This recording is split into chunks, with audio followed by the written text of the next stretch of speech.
Mengapa Tuhan yang Maha Pengasih menghukum akan manusia dengan hukuman yang selama-lamanya atau hukuman kekal di neraka, saudaraku ya. Dia katakan ini kan kontradiktif gitu ya dengan sifatnya yang Maha Pengasih, Maha Pengampun dan Maha Pemaaf itu ya. Tapi Bang Ade juga lupa bahwa dia tadi juga mention akan menyebutkan akan Maha Adil, saudara ya. Nanti kita akan bahas dari persepsi iman Kristen. Shalom saudaraku.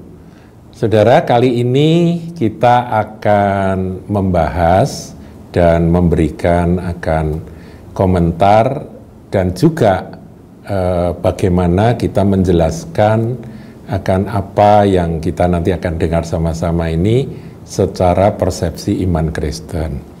Nah, di dalam podcast di channel Cokro TV, Bang Ade Armando dan Mbak Mela itu bincang-bincang, saudaraku ya.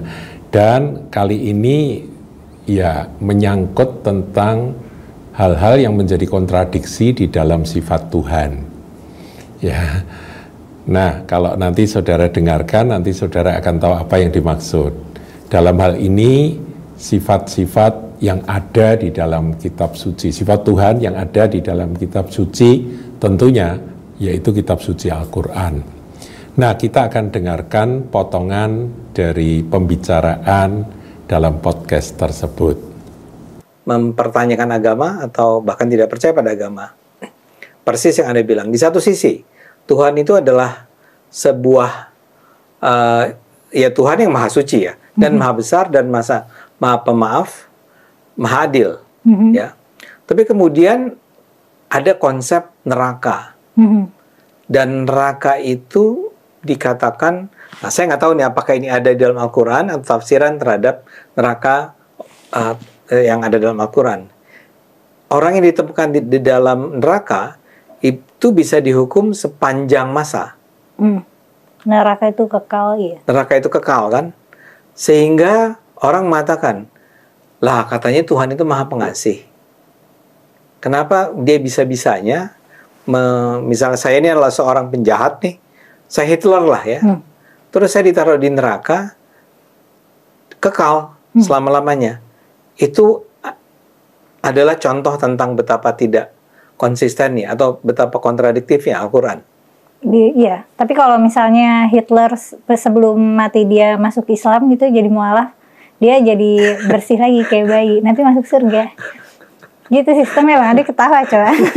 Tapi emang begitu sistemnya. Jadi semua kejahatan dia membunuh, dia membantai segala macam, termaafkan aja, gitu dia masuk Islam. Karena Tuhan yang Maha Adil itu standar keadilannya itu katanya beyond our comprehension gitu. Nah, saudaraku, apa yang kita tadi sudah dengarkan itu tadi diawali dengan Bang Ade yang menyatakan bahwa Tuhan itu Maha Suci, Maha Besar, dan Maha Pemaaf. Tapi dia juga singgung satu sifat yaitu Maha Adil. Nah, kemudian dia masuk tentang adanya konsep neraka, di mana orang-orang berdosa akan dihukum kekal selama-lamanya. Nah, inti dari apa yang dibahas oleh Bang Ade dengan Mbak Mela itu adalah kalau Tuhan itu Maha Pengasih, mengapa Dia menghukum manusia dengan hukuman selama-lamanya, kekal. Nah, ya kan saudara.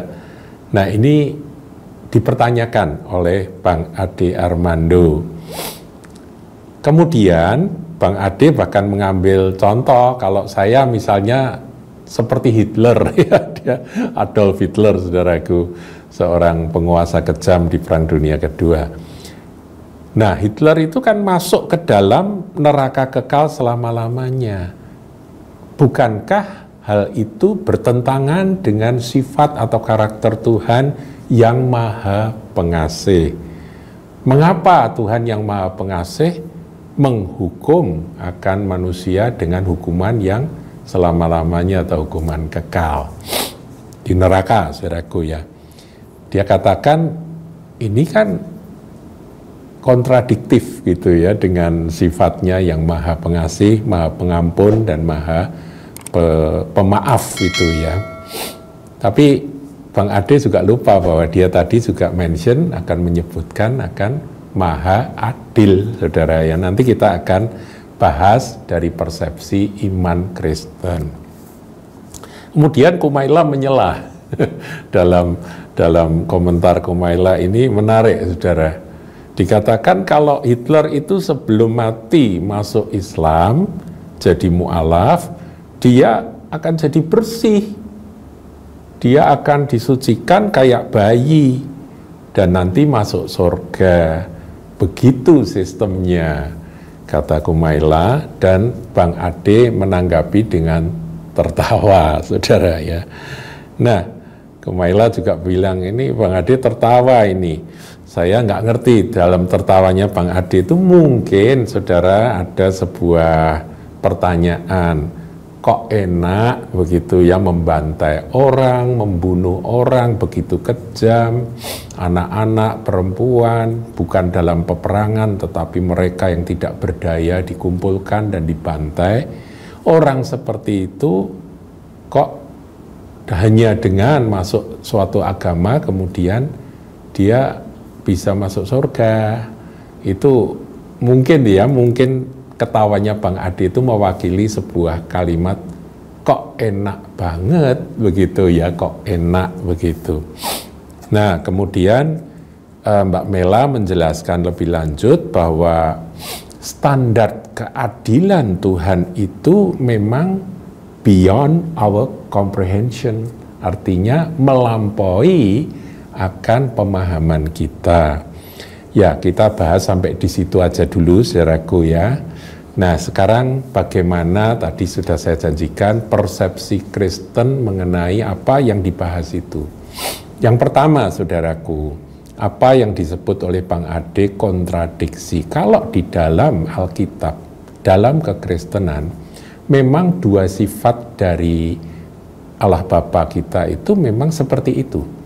Jadi yang maha suci, maha besar, maha adil, tapi juga maha pemaaf. Gitu ya, maha murah, ya, maha kasih gitu ya. Nah, dia yang maha pengasih, penyayang, pemaaf, berbenturan dengan sifatnya yang maha adil.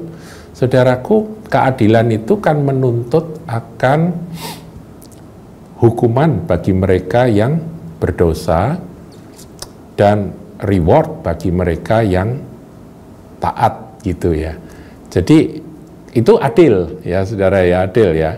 Sekarang taruh kata dalam sebuah perusahaan pegawai yang prestasinya bagus kemudian mendapat penghasilan yang lebih, itu namanya adil. Nah, pegawai yang merasa bahwa dia berprestasi, dia sudah berjasa banyak terhadap perusahaan, tapi gajinya kecil, nah itu tidak adil begitu ya. Itu kan keadilan itu kan diukur seperti itu. Nah, kita mengenal bahwa Allah, Tuhan, Bapa itu maha adil.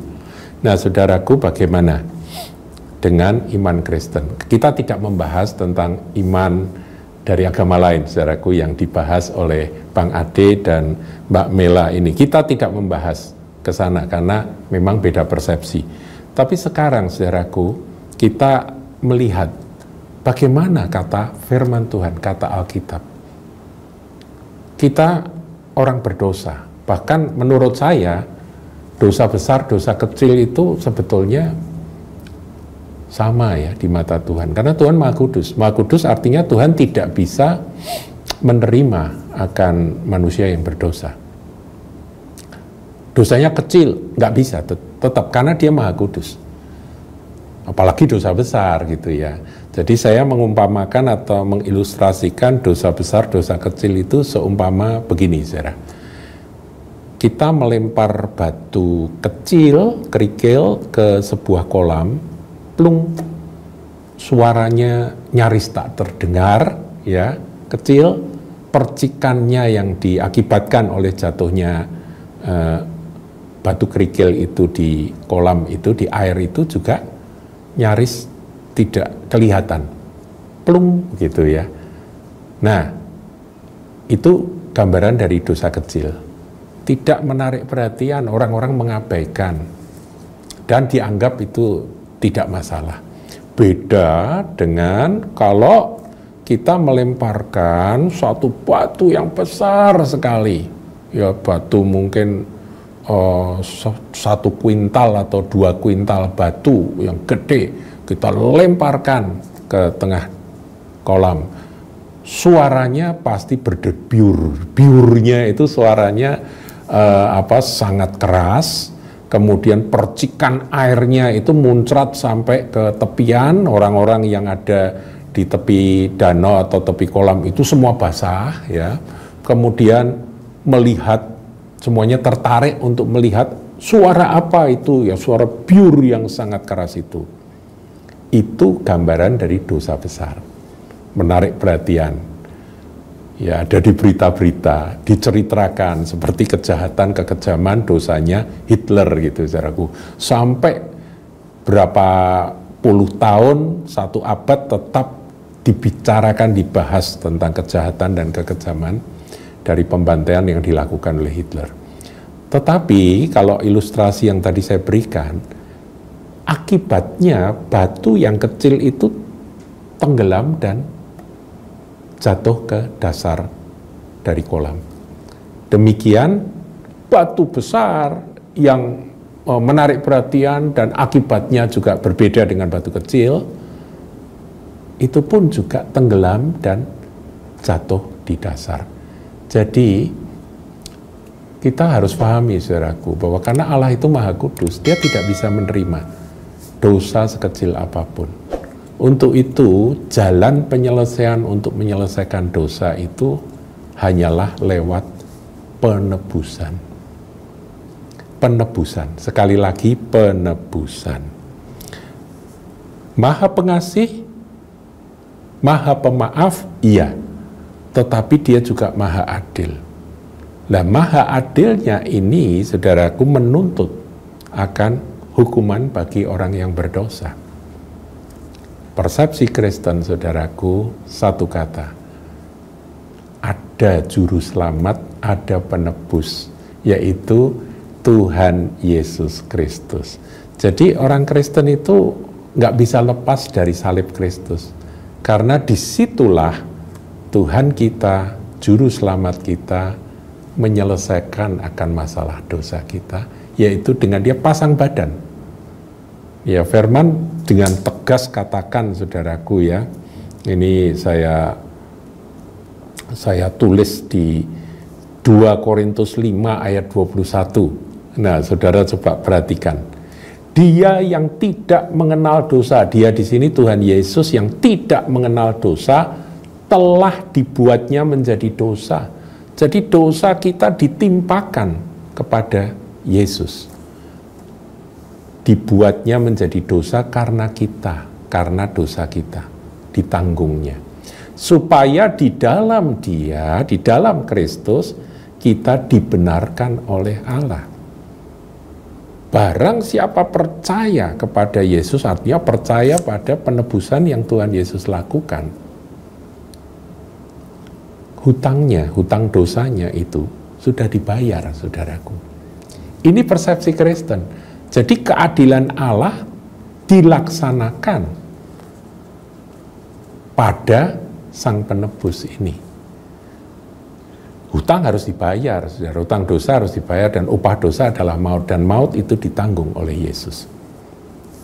Itulah sebabnya mengapa Yesus Kristus, anak Allah juga anak manusia, Dia harus mati tersalib.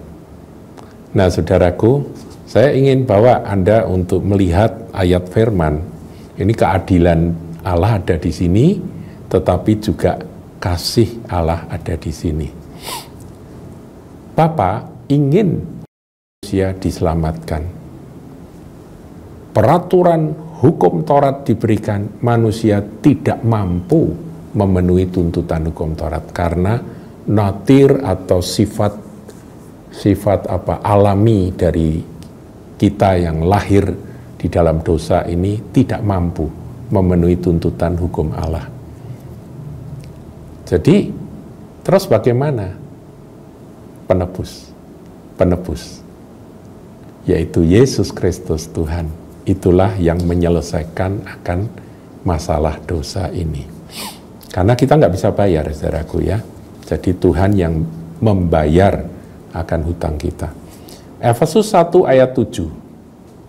Sebab di dalam Dia dan oleh darahnya, saudara. Jadi darah Tuhan yang tercurah itu ada kuasanya, dan oleh darahnya kita beroleh penebusan. Ya, ini kan sebetulnya digambarkan dalam peristiwa Paskah ya. Ketika umat Tuhan yang jadi budak, perbudakan di Mesir, ketika mereka itu mau bebas keluar dari Mesir, itu pada malam itu mereka menyembelih akan domba Paskah. Dan darahnya itu dioles di ambang pintu dan di tiang-tiang pintu. Nah, itu gambaran dari salib, saudaraku ya.